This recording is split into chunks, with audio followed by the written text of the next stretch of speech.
મેં કિંજલ અને પપ્પાનો અવાજ સાંભળ્યો. આવ્યા એ લોકો? ક્યાં જવાના હતા? આવી રહ્યા છે મારી પાછળ મારે લૂર ઉતારતા. મારા શબ્દોનું માન ન જળવાય તો મારે શું?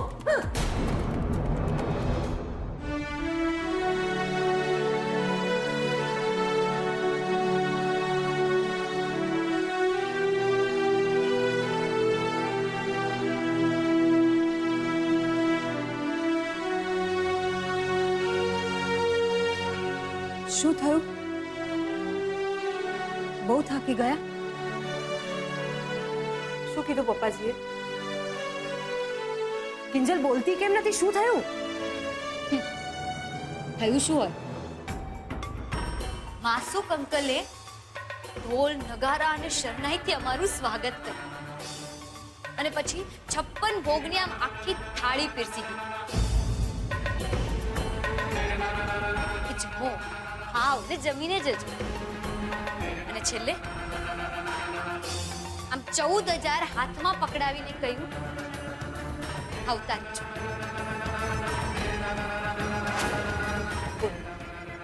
બીજું કઈ સાંભળવું છે તારે? કિંજલ, મહેરબાની કરીને એક્ઝેક્ટલી શું થયું એ મને કહીશ? સાંભળવું છે? કિંજલ, નહીં પપ્પા, એ તો સેજલનું સાસરું હતું અને માસુક અંકલ સેજલના સસરા. એટલે હું ચૂપ હતી, પણ આ આપણું ઘર છે અને હવે હું ચૂપ નથી રહેવાની. ને સેજલને પણ ખબર પડવી જોઈએ કે આપણે એના પ્રેમની કિંમત તમારા અપમાનથી ચૂકવીને આવ્યા છીએ. શું શું કહ્યું? તારા પપ્પાનું અપમાન? અરે પણ થયું હું ઈ તો કે આગળ. કાંઈ નથી થયું. માસુકભાઈએ આપણો ચાનો ગલ્લો બંધ રહ્યો ને. એક દિવસના 2,000 લેકે 5 દિવસના 10,000 આપી દીધા. રેટ પડી ત્યારે ગલ્લામાં 4,000 રૂપિયા હતા. એ પણ એમણે ચૂકવી દીધા. કહું કે હજી જો આ લાંબુ ચાલે છે રૂપેશ કુમાર સાથે મોકલાવી દે. બસ વાત પૂરી. વાત પૂરી ક્યાંથી પપ્પા? માસુક અંકલને એમ છે કે એમની પાસે પૈસાનો પાવર છે, એટલે એ કોઈનું પણ અપમાન કરી શકે, એ કોઈનું પણ સ્વમાન ખરીદી શકે. પણ એ ખોટું છે. સેજલને પણ સમજવાની જરૂર છે. રૂપેશ જીજુ ખોટા નથી. સેજલ, ખબર છે તને, માસુક અંકલે એમ કહીને આ પૈસા આપ્યા છે કે ઉપાડો આ પૈસા, તમારી આબરૂની કિંમત છે. તો બોલો દાસ, કેમ આવવાનું થયું અત્યારે? આવું તો પડે ને પ્રભુ, વ્યવહારે આવું ના પડે મને કહો. ઓહો મારા પ્રભુ, કેમ આવું થયું? હે મહેનત ના ગયા એનું બહુ દુઃખ થયું મને પ્રભુ. હે ભગવાન, મારા પ્રભુ સાથે આવું કેમ કર્યું રે? બસ બસ બસ, પત્યો. આ તમારા ખરખરાનો કાર્યક્રમ પત્યો કે હજી પણ કઈ મરેશિયા ગાવાના બાકી છે? અરે પ્રભુ, આવું કેમ બોલો છો? હે તમારું દુઃખ કે મારું દુઃખ નહીં? રેવા દો દાસ, હું બધું જાણું છું. તમને કદાચ એક વાતની ખબર નહીં હોય, માસુક સંઘવી ક્યારે નુકસાનીનો સોદો નથી કરતો. 1 કરોડ આપીને 25 કરોડ બચાવ્યા છે. ઓહો પ્રભુ, તમારી લીલા તો અપરંપાર છે. એટલે જ મને થયું મારી ફરજ સમજીને હું તમને છે ને વારે ઘડીએ ફોન કરતો હતો પ્રભુ. એટલે જ હું તમારા ફોન કટ કરતો હતો. આવા સંજોગોમાં મારા ફોન ટેપ થવાના ચાન્સીસ હોય છે.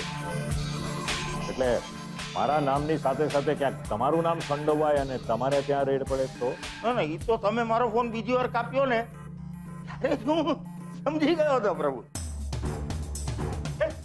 એટલે મને થયું કે થોડો ને આજે પોતે ચાલીને જાઉં મંદિરે અને મારા બોલતા ભગવાનના દર્શન કરી આવું ને એમને બધા સમાચાર આપી આવું. એમ? ચાલો તો શું છે આજના તાજા સમાચાર?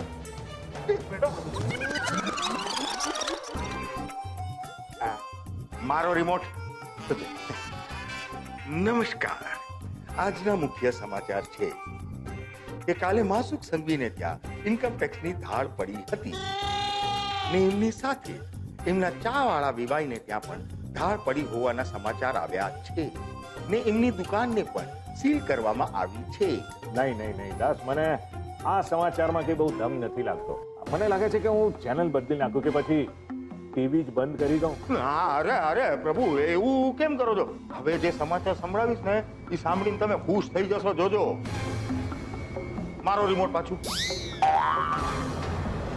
બીજા સમાચારમાં એવું છે કે ધાડ પડ્યાની પહેલા માસુક સંઘવીના ઘરે જાગરણનો કાર્યક્રમ રાખવામાં આવ્યો હતો ને એ કાર્યક્રમમાં કિંજલ ભટ્ટ અને ઉત્કર્ષ શાહની વચ્ચે તણખા ઝર્યાના અમારા વિશ્વસનીય સૂત્રોએ સમાચાર આપ્યા છે.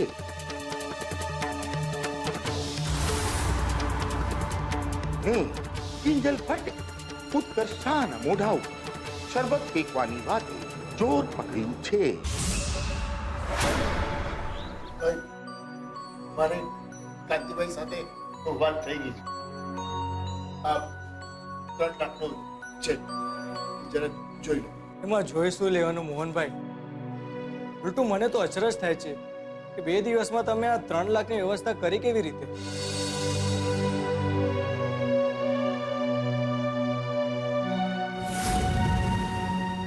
બાકી માનવા પડે કિંજલબેનને, તમારી શાખને આંચે નથી આવવા દીધી.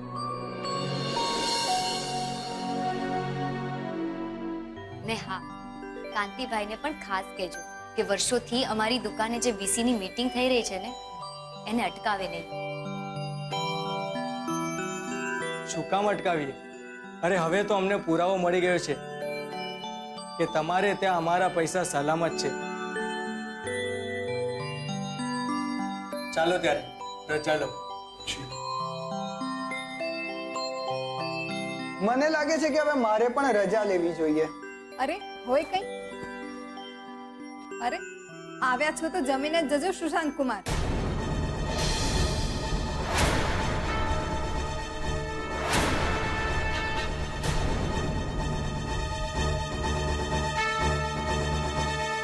હાલે હાલે વીરાવો, કુમારે હાલે. અરે આ તો કરમની કઠણાઈ બાપા. કે ત્યારે જામ્યું નહીં, નહીતર અટાણે આ 2 જણા અમેરિકાથી ઉડીને અહીંયા આવ્યા હોત હાથે. તે સુશાંત, આજે તું કોક છોડીને જોવા જવાનો હતો ને? જામ્યું? મેળ પડ્યો જ નહીં? ના બા, હશે જેવી ઉપરવાળાની મરજી, નહીં તો શું? જે થાય છે હારા હાટું જ થાય છે. હો હા, એ વાત તમારી 100% સાચી બા. અને મને પણ ક્યાં કલ્પના હતી કે હું અમેરિકાથી અહીંયા આવી રીતે આવીશ, ચાની દુકાનમાં મદદ કરીશ અને તમારા બધા તરફથી મને આટલો હુંફાળો આવકાર મળશે. લાલચ તો એવી થાય છે કે હું અહીંયા જ રોકાઈ જાઉં અને તમારા પરિવારનો હિસ્સો બની જાઉં. પણ મને ખબર છે કે એ શક્ય નથી. બસ તમારા બધાની માફી મળી જાય ને તો હું અમેરિકા તમારી યાદો સાથે દિવસો કાઢીશ. ત્યાં ક્યાં આટલો પ્રેમ મળવાનો. અને કિંજલ, તારે નવા ટી સ્ટોલના સેટઅપમાં ક્યારેય પણ મારી જરૂર પડે ને તો મને તું ચોક્કસ કહેજે. આ વખતે હું પાછો નહીં પડું.